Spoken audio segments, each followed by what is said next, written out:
Can you believe it? We're already past the halfway mark in the fantasy baseball season, and right now fab budgets are running thin, and so is patience with certain players that haven't lived up to expectations or are sitting on the IL, but that's okay. Joey P is here to give you some names this week in Week 13. If you can believe it already, we're already there on the waiver wire that can help support your rosters. More young players are coming through the systems. That's fun.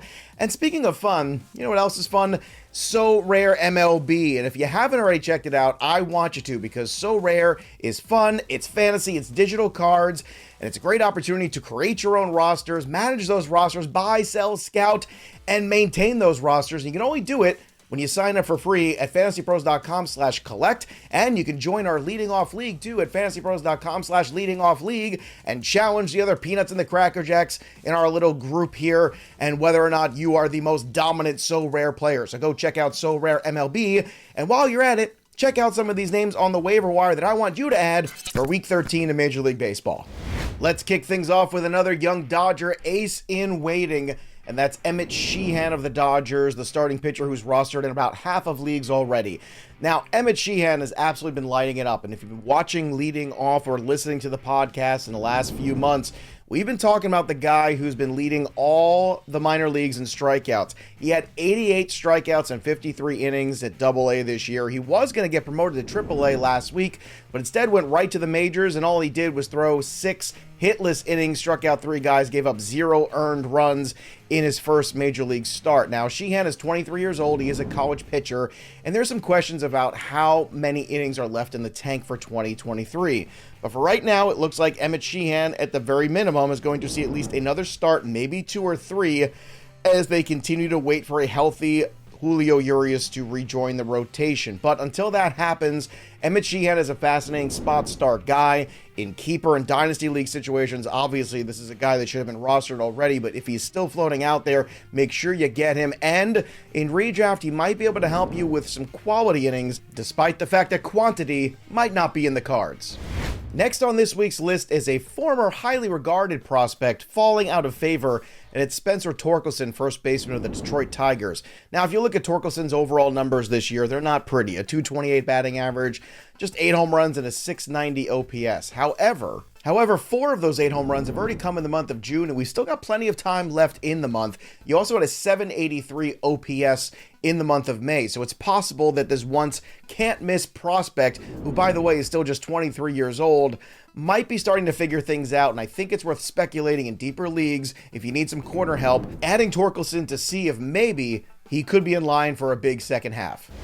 Let's talk about some catchers, and let's start with Henry Davis, catcher for the Pittsburgh Pirates, rostered already in roughly 40% of leagues. Now, he's going to play the outfield for the Pirates, but he qualifies a catcher, and that's all us fantasy nerds really care about. Davis was the number 1 overall pick in the 2021 MLB draft and had a .284, .433, .541 slash with 11 homers and 9 steals in 232 plate appearances between AA and AAA this year. So it was a no-brainer for the Pirates to bring up Davis and see what he can do. So far, he's been looking a little overwhelmed at the plate, but let's give the 23-year-old a little time and a little patience. And it's always smart to add a catcher who's got some offensive upside. Not to mention in roto formats, a catcher who might have some stolen base upside too. How often does that happen? Almost never. So although Henry Davis might still be a work in progress, there's every reason to add him this week and speculate to see if maybe the kid can hit the ground running in the next few weeks and contribute to the Pirates and your fantasy team too. Speaking of catchers, let's speak about Bowen Nailer, catcher for the Cleveland Guardians, rostered in roughly 30% of leagues already. And once Mike Zunino got designated for assignment earlier in the week, Bowen Nailer's path became clear for the big leagues. In AAA, Nailer hit .254 with a very nice .393 OBP and a .498 slugging percentage, 13 homers, 48 ribbies, and a pair of steals to boot over 270 plate appearances for AAA Columbus. Now, Bowen Nailer might not play every day, but the point is this: Bowen Nailer, Henry Davis, these are 2 young catchers with offensive upside, and it's very rare in any fantasy season we get 1, let alone 2 young catchers with offensive potential. So let's roster them now, put them on our bench. In 2 catcher leagues, they should absolutely be rostered, but let's see how they go and if there's upside to be had, because if there is, talk about a big advantage for the potential second half of the fantasy season. Let's stay in the infield and add Atlanta Braves Orlando Arcia, second baseman, rostered in 65% of leagues. Orlando Arcia actually made this list earlier in the year, and then what happened? He got hurt immediately after. I'm sorry, I'm a jinx, I apologize. But the good news is Orlando Arcia has come back healthy, taken over that spot yet again in the Braves lineup. And he's hitting an incredible 341 right now on the season. He's got 32 runs scored despite missing time, 6 homers, 25 RBI, 1 stolen base, and an 889 OPS. Now, once upon a time, Orlando Arcia was a guy that was thought of very highly as a prospect in the Milwaukee system. Everybody thought he was rushed, and the development really never took hold. Maybe the Atlanta Braves have just figured out Arcia's needs, but the one thing is clear. You need him on your fantasy team because he has done nothing but hit all season. He's in a fantastic lineup, and maybe, just maybe, he is a late bloomer. Remember, they did offer him an extension that he signed earlier this season, basically out of spring training, which tells you that the Braves think that they have something in Arcia, and if you add him to your fantasy team, it would just be a wise move. Next on the list is Jordan Hicks, relief pitcher for the St. Louis Cardinals, rostered in about 20% of leagues. Very little has gone right for the St. Louis Cardinals this year, and Jordan Hicks once upon a time was supposed to be their closer, but he had struggled with injuries, and guys like Giovanni Gallegos have gone past him. But lately, Jordan Hicks is getting a few opportunities here and there. He's already got 3 saves now in a short period of time. This doesn't mean that Hicks has the job outright going forward, but what it does mean is somebody you have to probably pick up if you are looking for saves, and goodness knows, all of us at some point in the waiver wire this year are looking for saves.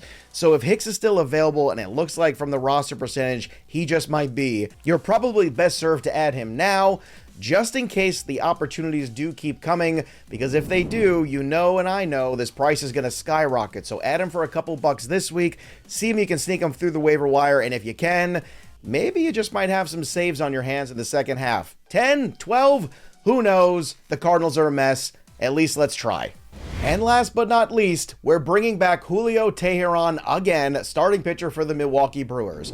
Now, I've been talking about Julio Teter more than once, I feel like, but it seems like nobody's listening because he's still rostered in only half of leagues. Well, he just threw 5 scoreless innings on Wednesday in a no decision against the Diamondbacks, and now we're 5 games. He is 2-2 with 30 innings pitched at 1.78 ERA and a .82 WHIP.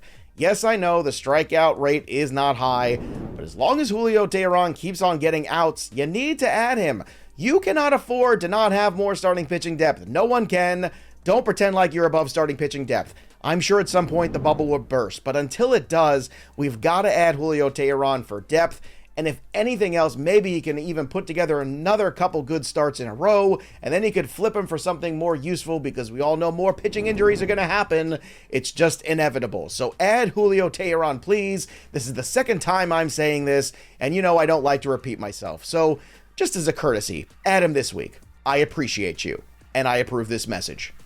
There you have it. Those are the names for Week 13. I want to hear from you. Drop a comment below in this video. Let me know where you're picking up in Week 13 in Major League Baseball. And go check out So Rare. Remember, it's free. FantasyPros.com/collect. That's the place to sign up. So go do that as well. And go enjoy the rest of your day. And make sure you add some of these players. Hopefully they can help you. Fingers crossed. Get over the hump of the midway point of the fantasy baseball season and on to fantasy glory. We'll see you next time, kids.